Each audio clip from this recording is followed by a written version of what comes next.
Hey guys, MattCraft.derp here. Yoshi's Woolly World is finally here. Tomorrow. But seriously, I've been waiting forever for this game. It was my most anticipated game for this year, and literally every other country has had this game for over 2 months now. Not to mention how long it took to get a proper release date since it was announced. But I am not here to talk about Woolly World, because I want to talk about the most recent Yoshi game before it, Yoshi's New Island for the Nintendo 3DS. Now, I have a bit of a history with the 3DS. Ever since it came out, I have had a grudge against it. I'll go into more detail on this in another review, but my main point is that I used to intentionally look for things wrong with 3DS games, and that's when I realized, wow, there are a lot of bad 3DS games. Of course, eventually I gave in and bought a 3DS thanks to Pokemon Y and Animal Crossing New Leaf, but bad 3DS games continued to be released. This is one of them. So, I thought that now is a better time than ever to start my new series of reviews, 3DS games that I love to hate. Basically, these will be any 3DS games that I have a lot of problems with, or I just generally dislike.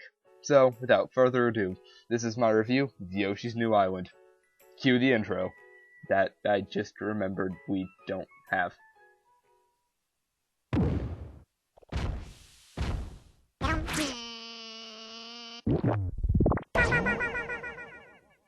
So Yoshi's New Island is the third game in the Yoshi's Island series, that is, disregarding any games without any babies in them.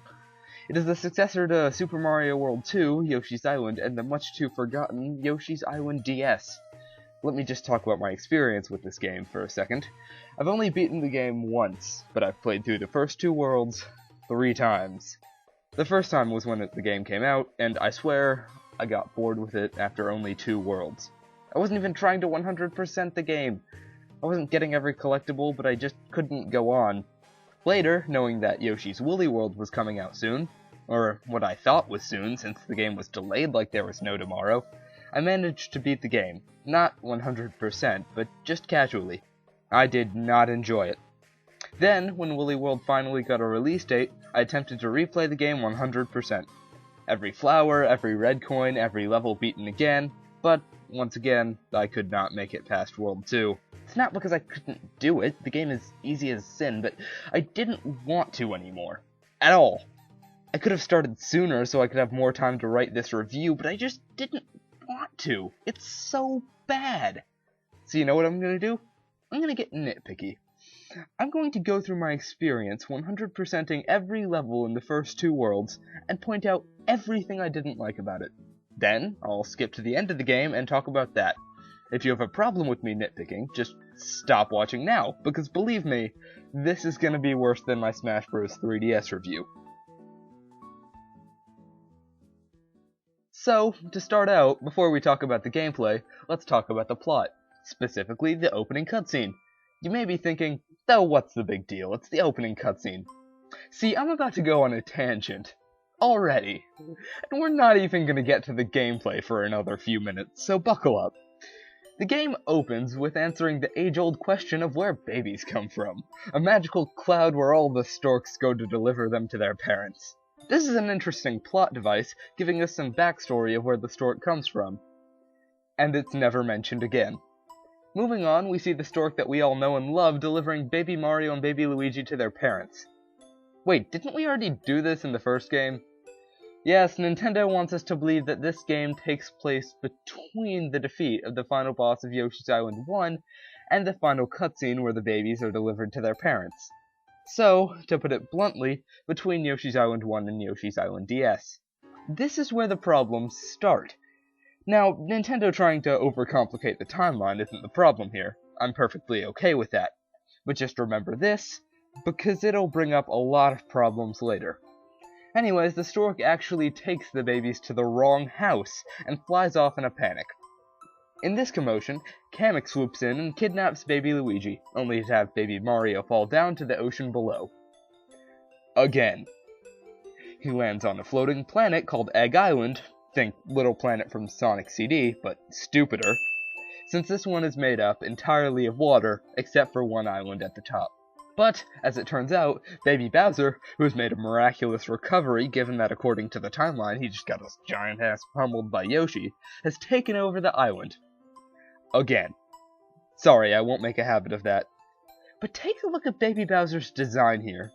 One thing that really gets on my nerves about most Mario fans is when they call Bowser Jr. Baby Bowser, and vice versa.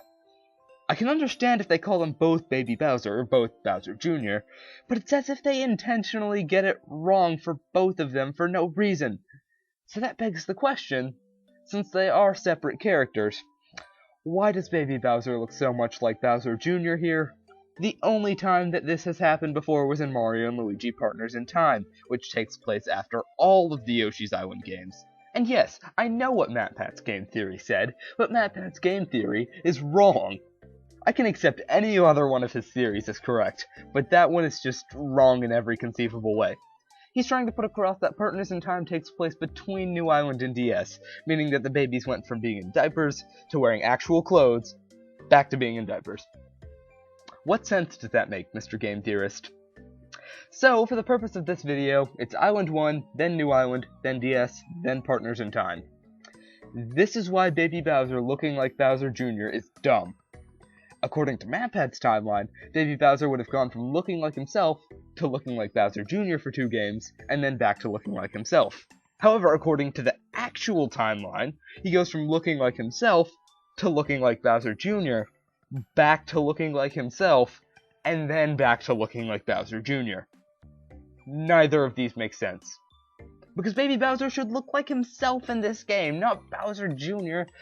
I know it's a minor thing, but it infuriates me that they got this wrong. Baby Bowser and Bowser Jr. are not the same character. They shouldn't look like it.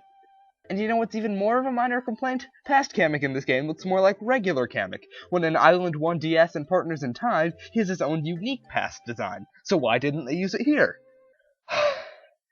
Okay, I know that was a bit much, but bear with me. We haven't even gotten to the gameplay yet.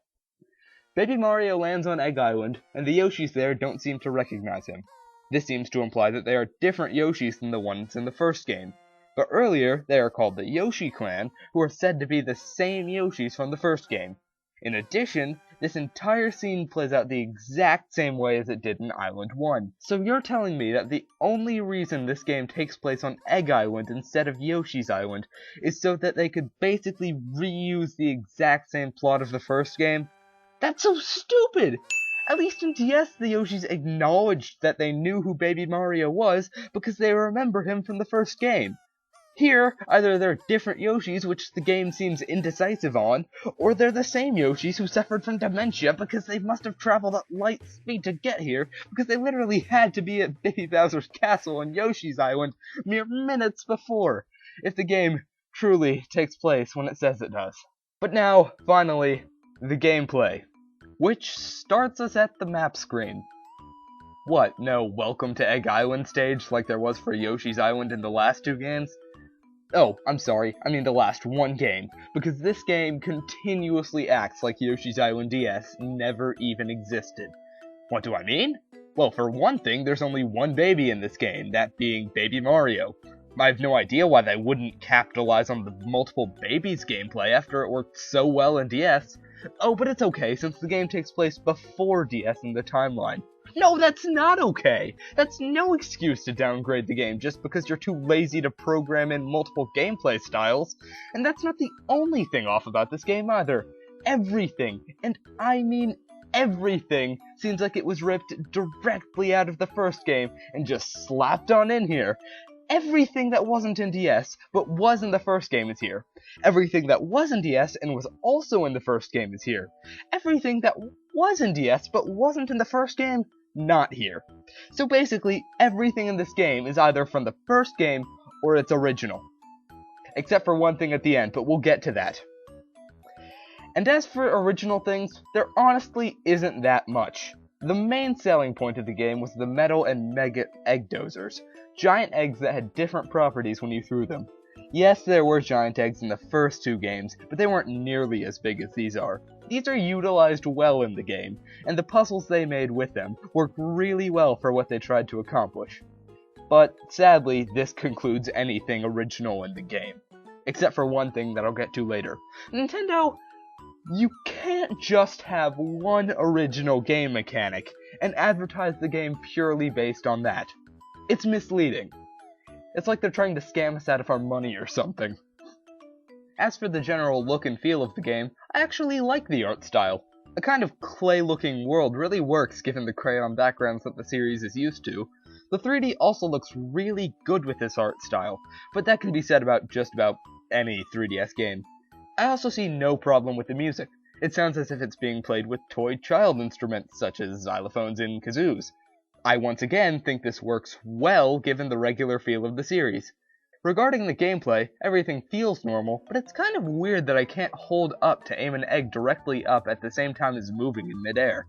I have to lock it with L and then move around. It's a minor complaint, but it's a bit disorienting.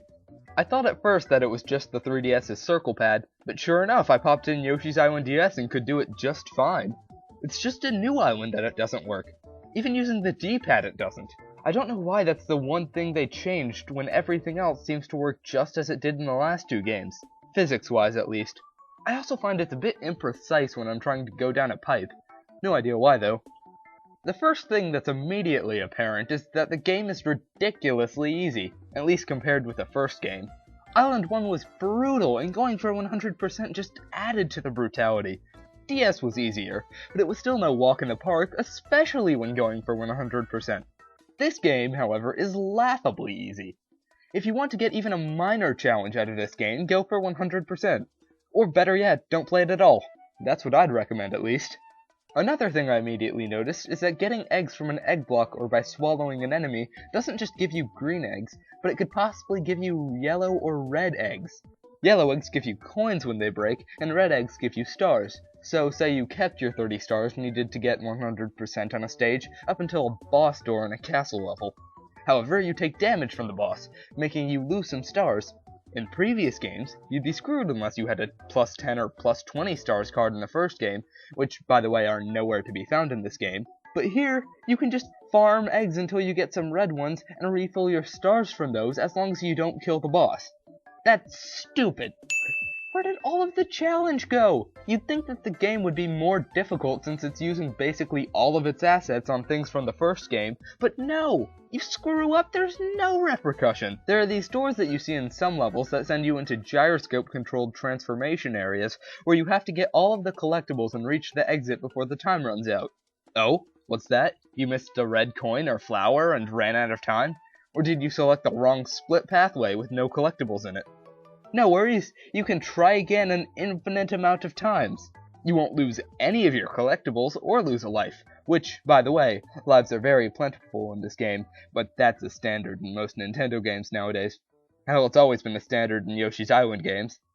In addition to this, in previous games, if you got all of one collectible but not others, for example 30 stars, 5 flowers, and 19 red coins, and you beat the stage, it didn't matter. You would have to go back and get those flowers and stars over again in addition to the red coins.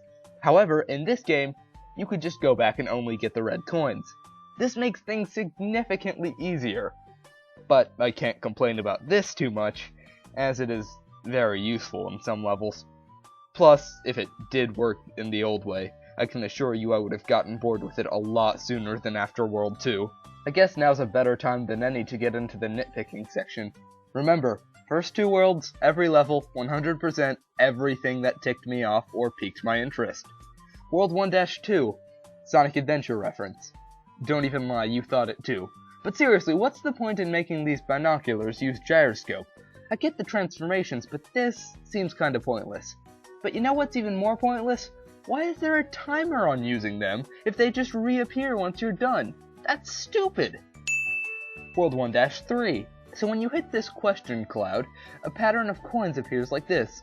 Sure, you could collect them all by jumping and get your red coins out of it, but what the game expects you to do is shoot an egg upwards in the middle, because then and only then can you find another hidden question mark cloud, which contains a flower. If you did the logical thing and grabbed the coins via the simplest means possible, jumping, you would never find that flower. Hell, I had to look it up. In previous Yoshi's Island games, the collectibles were never cheaply hidden. If there was a specific way they wanted you to find something, they'd design the level intending for you to find it. What they could have done was have the coins go up just out of reach of a flutter jump, and then you'd have to use an egg to get them all, and then you'd find the question mark cloud, undoubtedly. It's cheap crap like this that makes the game seem so much stupider than its predecessors. This game is still really easy, but it has cheap collectible placement. World 1-4. Here, at this middle ring, I had to purposely die a lot to get certain collectibles. Not a problem, it was done in previous games. What is a problem, however, is this. Do you see this pipe right here? It's actually alive. It has eyes, and it stalks you in every level. When you die 3 times in one level, it will do as most modern Nintendo games do, and give you something to make the level significantly easier. In this game's case, it's the wings. Of course, being a kind of gamer who wants to beat the level legitimately, I intentionally avoid them when they appear. But here, the wings are so close to the pipe. If you don't do a pixel-perfect jump under them, you'll collect them, and then there goes your chance of beating the level legitimately. Of course, lava can still kill you, but it's stupid that I had to waste some lives trying not to collect them. So you get to the boss later in the level, as per usual, and Kamek gives his/her ordinary taunting speech. But does anyone else notice that his dialogue in this game just sounds really, really stupid and childish? That baby is mine, give him to me! Really? You can't come up with anything original? Speaking of not being able to come up with anything original, they decided to ditch the idea of having an original boss for the mid-castles in each world, and just have each one be a different way of fighting Kamek. Which I find to be stupid, but you know what's even more stupid? They're all ridiculously easy. You can beat them all first try in a minute tops. The first one? Hit the buckets above him to drop missiles. Do it 3 times, boom, you're done. No variation for the second or third phase. Second one? Ground pound the raised platform of the corresponding color that Kamek is on. No variation, just do it 3 times. Do you see my point? These are stupid. World 1-6. So this level is the first to implement beanstalks, but that begs the question, what is it with Nintendo and beanstalks nowadays? That and neckerchiefs seem to be a recurring trend. But that's not what's stupid about this level. You know what is? I had to replay this level 3 times. Each time I'd end up with all 30 stars, all 5 flowers, but only 19 red coins. I had searched everywhere, but I found nothing. Eventually I had to look it up, and you know where it was? In a hidden question mark cloud located here. No Yoshi's Island game has ever hidden something there, because that is the worst placement for a collectible ever. No one would ever find that except on accident. You know why? Because it's stupid!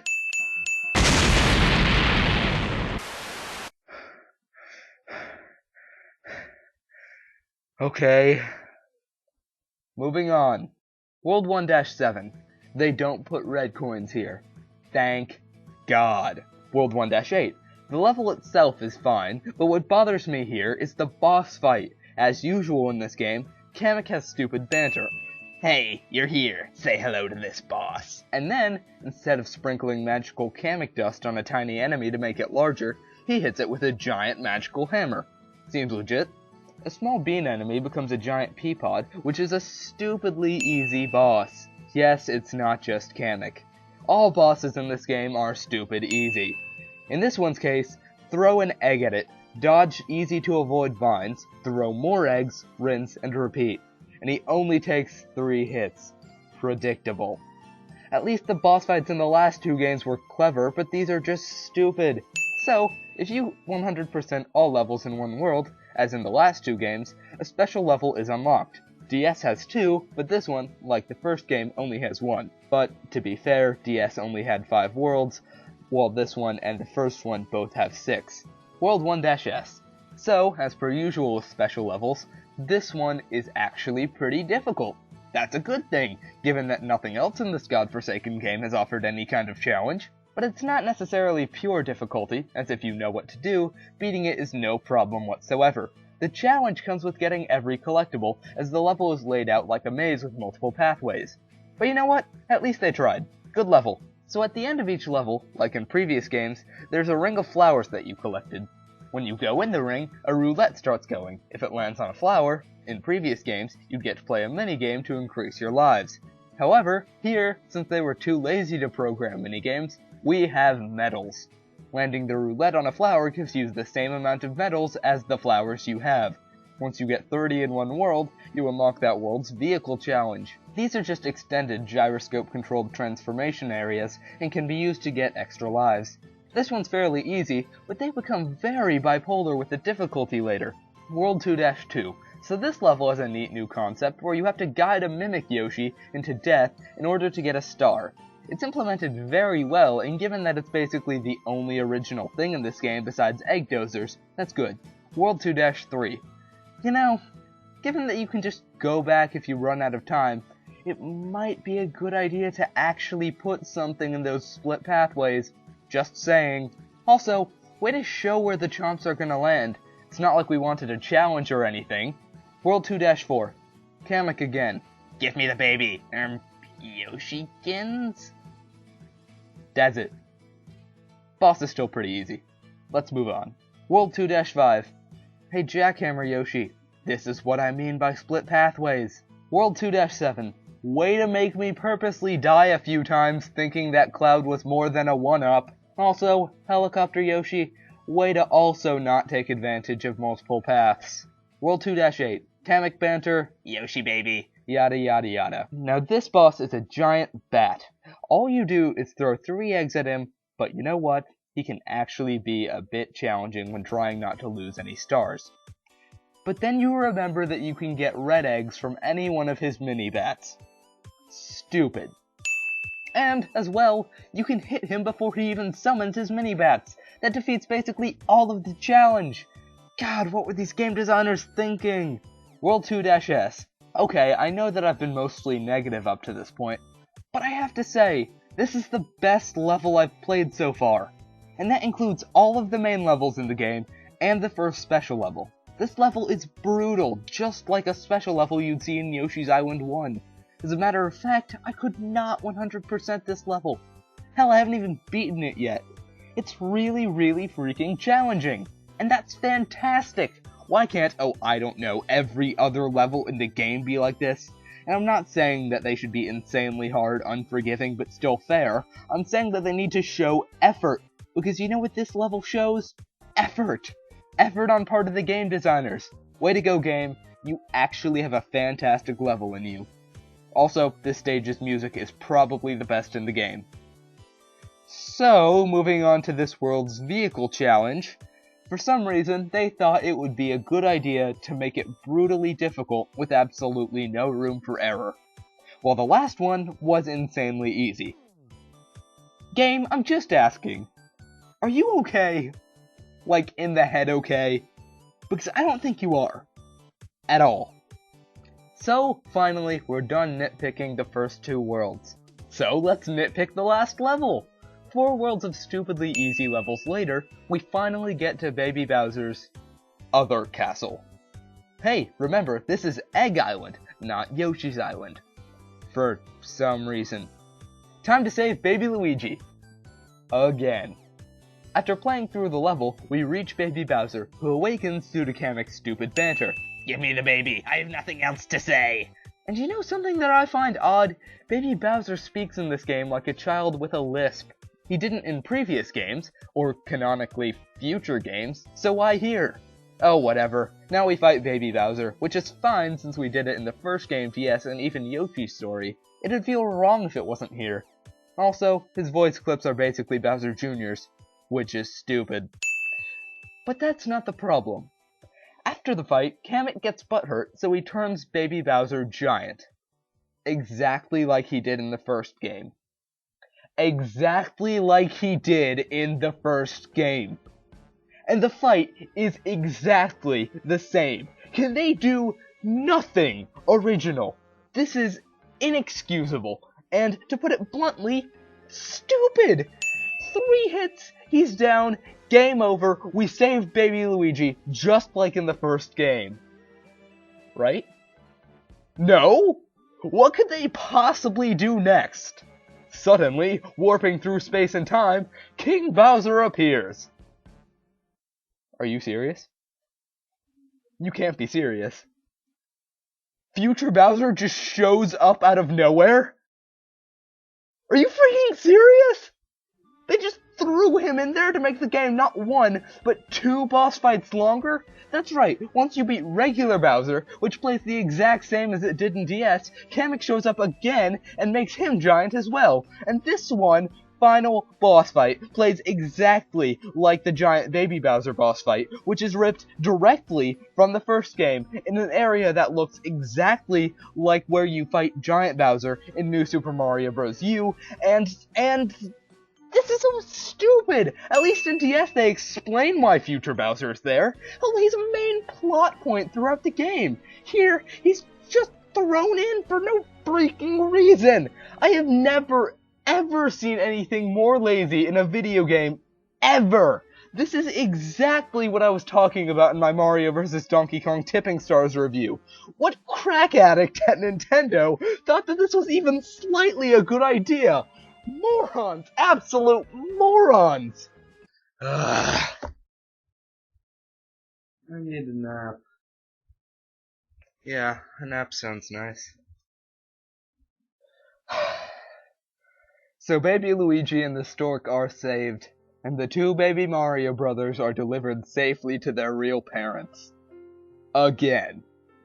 And then, after the credits, we see our not-so-helpful Mr. Pipe, who tried to give us those dastardly wings in level 1-4, only to find out that he's actually future Mario. Why? Because, fuck it, that's why. The game developers have clearly given up at this point, and honestly, I have too. That, my friends, was Yoshi's New Island for the Nintendo 3DS. The game is lazy, easy, and honestly just really, really stupid. It completely disregards Yoshi's Island DS, and almost everything is directly taken from Yoshi's Island 1. It tries doing some original things, but then it just runs out of ideas and throws in something from the first game, and it doesn't even use everything. The mini-games, the item cards, and those weird boomerang bird things are nowhere to be found. But I'm happy to confirm that last thing is in Yoshi's Woolly World, which makes me happy. They really misplaced the word new in the title of the game, because almost nothing in this game is new at all. I think if this game just took some things, like the multiple babies mechanic from Yoshi's Island DS, it would at least be a decent game. Now, I'm not saying that DS is perfect. Hell, it only has 5 worlds, but it's damn better than this game. I'm not saying there's not fun to be had with this game. If you've never played Island 1 or DS before, then you know what, give this game a try. But that's only if you have zero intention to ever play either one of them, because the superior graphics in this game will turn you off to the pixelated ones in previous games. But if you have played either Island 1 or DS, just stay far, far away from this game. All you'll be is disappointed. Actually, what am I saying? If you haven't played a Yoshi's Island game before, don't play this one. Play literally either of the other ones. They're way better. Never ever play this game, under any circumstances. I don't care if it's the only way to have fun with this game. You'll have more fun elsewhere. I'm MattCraft.derp, and holy hell, am I ready for a Woolly World. Here's hoping it's nothing like this in the slightest.